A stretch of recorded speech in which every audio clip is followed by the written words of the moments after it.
چې څه چې کوي تا ته اختیار دی ربه څه چې کوي تا ته اختیار دی ربه مونږ به څه وایو څه مو کار دی ربه څه چې کوي تا ته اختیار دی ربه مونږ به څه وایو څه مو کار دی ربه خو دومره وایو چې په څه قتلیږو ژوندون مو هر ساعت په دار دی ربه خو دومره وایو چې په څه قتلیږو ژوندون مو هر ساعت په دار دی ربه د ګودرونو غاړې سرې سکروټې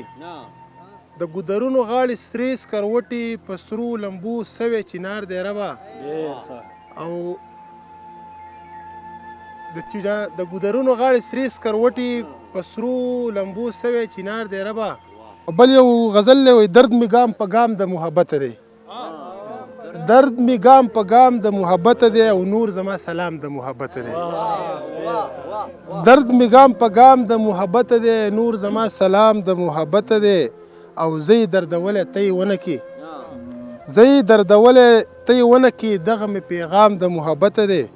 او غم او فکر دواړه زیاتوي مدام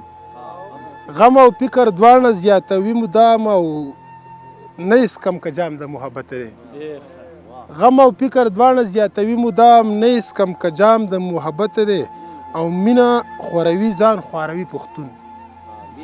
مینه خوروي ځان خواروي پښتون ولې په الزام د محبت دی مینه خوروي ځان خواروي پښتون ولې په الزام د محبت دی او لیکم رضا خان چې په د سود غزل دا په ما الهام د محبت دی او لیکم رضا خان چې په د سود غزل دا په ما الهام د محبت دی او نور به په سید بار ونه کم د جرګي وتیری نور به په سید بار ونه کم د جرګي وتیری د پښتنو نه د غیرت می جنازي وتیری نور به په سید بار ونه کم د جرګي وتیری د پښتنو نه د غیرت می جنازي وتیری او هغه به څه قدر عزت می د تور سر وکي هغه به څه قدر عزت می د تور سر وکي او د چا د کوره چې په خپل لوپټي وتیری لهجه مټاکه لرم خو پاکه لرم لهجه مټاکه لرم خو پاکه لرم او جبه بیواکه لرم خو پاکه لرم لهجه مټاکه لرم خو پاکه لرم جبه بیواکه لرم خو پاکه لرم د ګل نه مې خبر کړی او د خار نه مې خبر کړی شاجي د ګل نه مې خبر کړی او د خار نه مې خبر کړی یارانو د وفا د هرې لار نه مې خبر کړی او حسن مطلب ده چې زه غلی غلی کېږم د ژوند تاندې بقا ته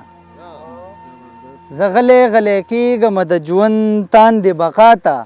د ژوند د تقاضې تاندې بهار نه مې خبر کړی او بیا شعر دی چې په ما پسې خبرې کړي رقیب د یار له وړاندې په ما پسې خبرې کړي رقیب د یار له وړاندې خبر یم په رقیب خو د ریبار نه مې خبر کړی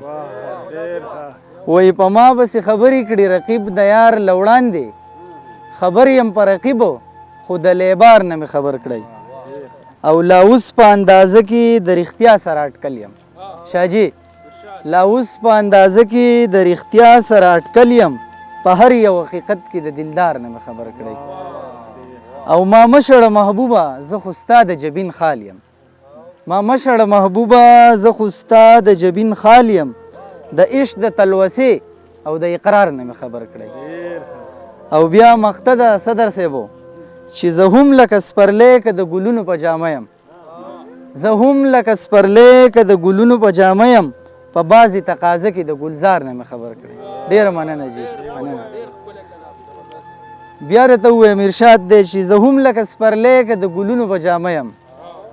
زه هم لکه سپرلی که د ګلونو په جامه یم